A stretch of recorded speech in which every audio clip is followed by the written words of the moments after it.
You've probably heard that the smartest move is to wait until age 70 to claim Social Security because your benefit grows about 8% a year the longer you hold off.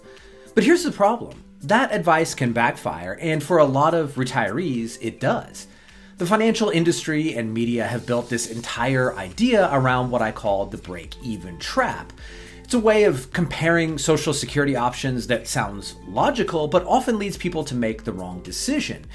It ignores things like taxes and portfolio withdrawals and the reality that very few people actually live long enough to win under that math. I'm Stephen Neely, a retirement planner and wealth advisor. I've run hundreds of retirement plans over the years, and what I've found is that the traditional approach people are told to use when determining the best age to take Social Security almost never leads to the best result. So in today's video, I'm going to show you why that traditional approach fails, and walk you through the process I use with clients to determine the right claiming age inside a full retirement plan, and explain why age 65 keeps showing up as the magic number. So let's get into the video. When most of the financial services industry and financial media talk about the best age to take Social Security, they almost always approach it the same way. They look at two things. First, they compare the cumulative lifetime income, meaning if you claim early, you'll collect smaller checks, but for more years. If you wait, you'll collect bigger checks for fewer years, and at the end of whenever your life is or supposed plan, they'll look at what was the cumulative income. They'll also run a break-even analysis to find the age where the total dollars from one option finally catch up to the other. It's a simple way to look at the problem, but it's also a deeply incomplete one. There are three major problems with it that can completely change the answer that you get. Problem number one, it doesn't take your full financial plan into account. That cumulative income math ignores everything else that actually matters. Your other income sources, your tax strategy, where your assets are located, and how your expenses change over time. It doesn't factor in typical retirement spending patterns, the lumpiness of long-term care costs, or the optimal order for drawing down different accounts. It also doesn't include Roth conversion opportunities or even basic tax coordination across accounts. So when you base your decision on a simple cumulative income chart, you're making a massive decision using just one data point. Problem number two, the break-even analysis completely fails once you account for opportunity cost. What do I mean by this? If you delay benefits until 70, you have to spend more from your portfolio in those early years to fill the income gap, right? So you've got to get income from somewhere. That money could have stayed invested, compounding over those years and over the rest of your lifetime. Once you include those lost investment returns, the break-even age most calculators show is completely inaccurate. When you adjust it for missed investment opportunities, the break-even is often well into your 80s. In other words, you don't actually break even until right around your full life expectancy, which means most retirees never see the payoff the calculator promised. Problem number three, it ignores personal and qualitative realities. These models don't consider your health, your family's longevity, history, or survivor benefits for a spouse. Those factors can change the right claiming age dramatically, but none of this shows up in a cumulative income or break-even analysis. And I think that's the real danger. People end up making what feels like a logical decision, but it's based on incomplete or inaccurate data. And when you're making a once-in-a-lifetime decision that impacts your income for decades, you can't afford to get it wrong. I'll give you a great example. I recently finished a financial plan for a client who was dead set on waiting until age 70 to take Social Security. And when I asked why, his response is, well, that's how I get the biggest check. You get the 8% bump every year when you wait. And look, that's fine and true, but maximizing the benefit amount doesn't automatically maximize the outcome. Once we ran his full financial plan through my Social Security analysis process, using what I call the mosaic method, it completely changed how he looked at it. After seeing how everything worked together, it became clear that waiting until age 70 no longer made the most sense, and he ended up choosing a different age entirely, one that fit his overall plan much better.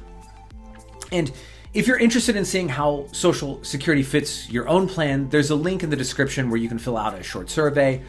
Once you do, I'll personally review your situation and send you a video breaking down what might be the best claiming age strategy for you. All right, so let me walk you through the framework I use to evaluate Social Security step by step. It's a 6-step framework I use for evaluating Social Security. This is the process I use with every client. It's not a quick calculator or spreadsheet. It's a full integration of Social Security into the overall retirement plan. The goal is to see how claiming at different ages affects everything else: your spending, your taxes, your portfolio, and your long-term success rate. When you go through this kind of analysis, you stop thinking about Social Security as an isolated choice and start seeing it as a piece of the bigger picture. Before I do that, however, I do want to mention that nothing in this video should be taken as financial advice, and while I will discuss a magic age for taking benefits, your specific circumstances may be different, so please keep that in mind.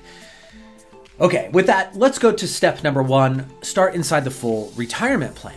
So before I compare claiming ages, I want to build out the complete retirement plan first with all of the inputs.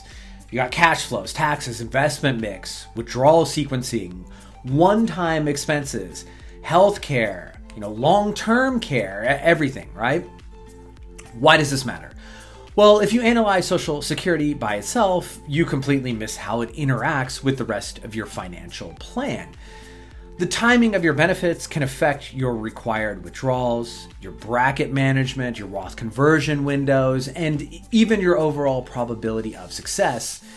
The best age in a vacuum might be the worst choice when you look at it in the context of a total plan. So how do I do it? Start by loading in every income source, pensions, rental income, part-time income, anything that's coming in. Then we want to model expected spending, including the natural retirement spending smile, the actual pattern of how real retirees adjust their spending across their lifetime, and then any big one-time expenses, even estimates of things like long-term care. From there, we want to set up tax assumptions, asset location, making sure that that's optimal, and the correct withdrawal order. Only then do we want to drop in the different Social Security claiming ages so we can see how each one affects the overall plan. And for someone 55 or younger, I also reduce the benefit estimates by 25% since that's about the amount that Social Security is underfunded.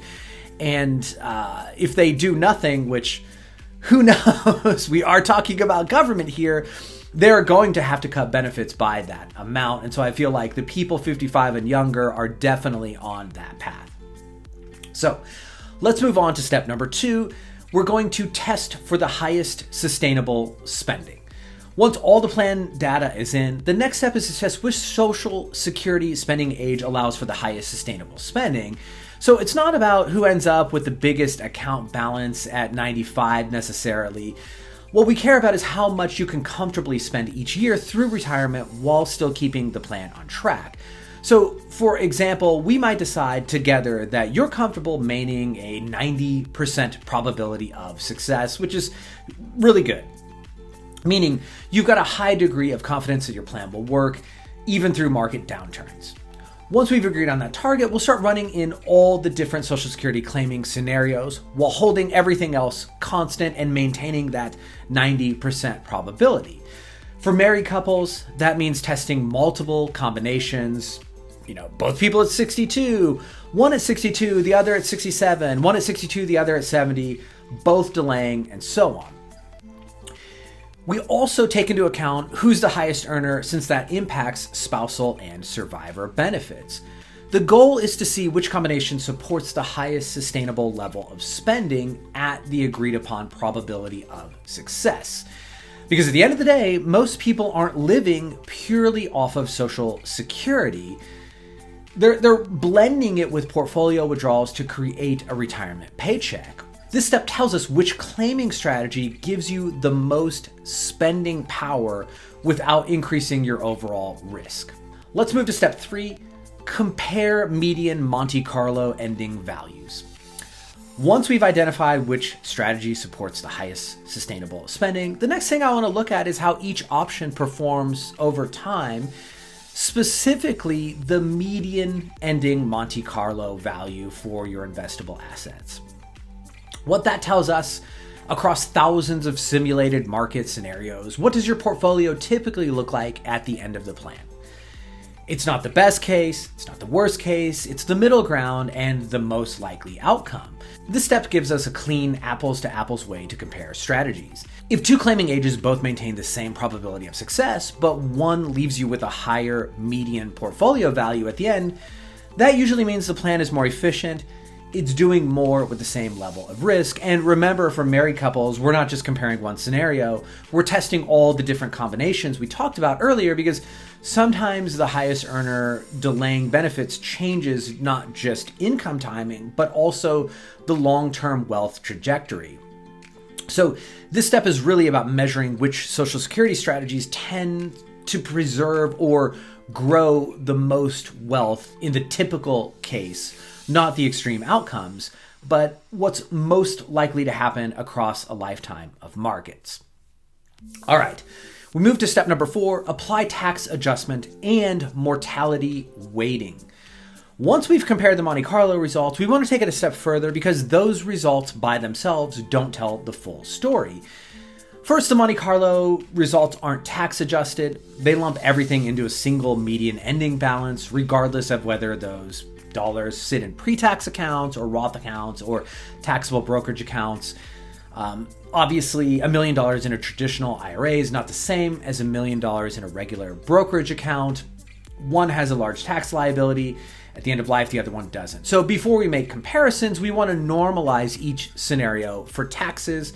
So we're going to apply a reasonable tax haircut to the pre-tax portion so we can evaluate everything on the same footing, and then you can see true after-tax wealth.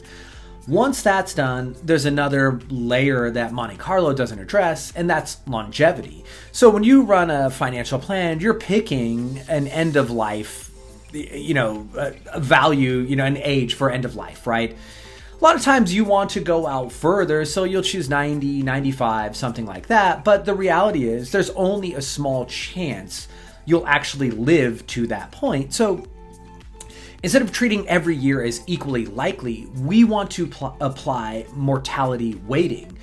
It's a bit complex, but in simple terms, that means we take each year's expected after-tax ending value and weight it based on the probability of being alive to that point. This turns those static projections into an expected value, and that's a realistic measure of what you're likely to experience across your actual lifetime, not an arbitrary endpoint. So by the end of this step, we've corrected one of the biggest distortions in traditional Social Security analysis by adjusting it for the real odds of living long enough to see those results. Okay, let's move on to step 5, calculate the wealth adjusted break even. Now that we've adjusted for taxes and life expectancy, the next thing we do is calculate what I call a wealth adjusted break even age. Like we talked about earlier, traditional break-even just compares cumulative Social Security checks, and it ignores the opportunity cost of filling the income gap while you wait, i.e. the portfolio dollars you spend early that could have stayed invested and compounded. When you factor in those foregone returns, the break-even most calculators show typically shifts several years later. In my experience, it often pushes it out into your 80s. So what does this tell us? Wealth adjusted break even doesn't choose a claiming age for you, but it's one more piece of the evidence in the mosaic. If your wealth adjusted break even sits close to your expected lifespan, that suggests the payoff for delaying is thin unless you have strong reasons to expect longer longevity.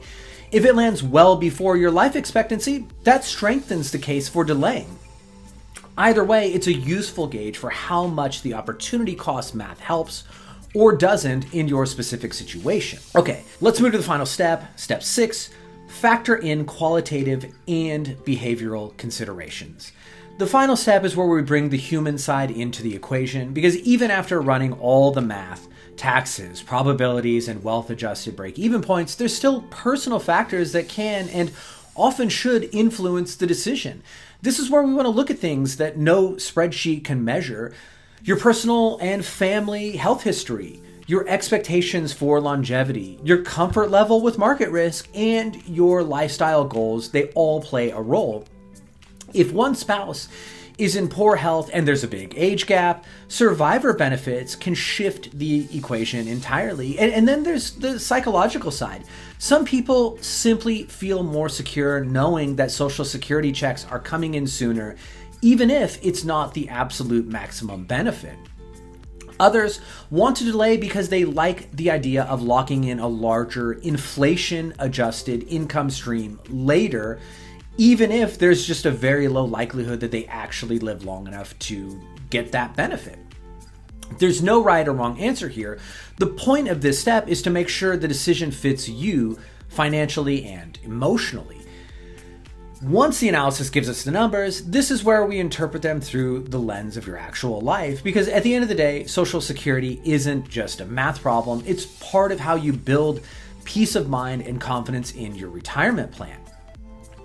Now that we've gone through the steps in building the mosaic, I want to pivot back to what I mentioned earlier in the video, how this process plays out in real plans. I've run this framework across hundreds of retirement plans, and for some reason, one age keeps showing up over and over again, and that age is 65. For a variety of reasons that I'm going to get into, 65 tends to be this magic number where the whole picture starts to balance out, which was kind of a weird result until I started looking into, well, why does this keep coming up?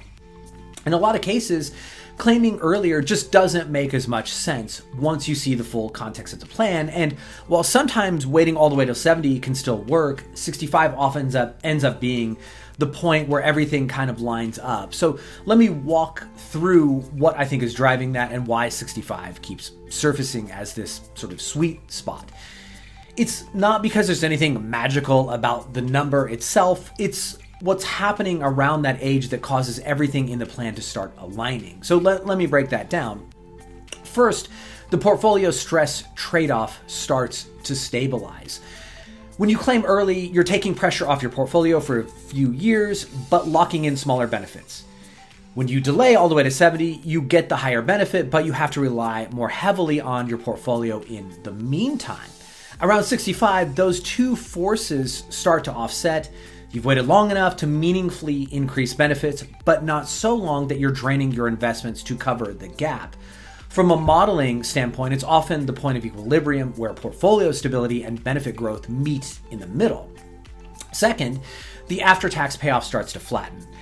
Everyone talks about the 8% per year growth from delaying benefits, but that's before factoring in taxes and inflation and the opportunity cost of the dollars you're spending while you wait.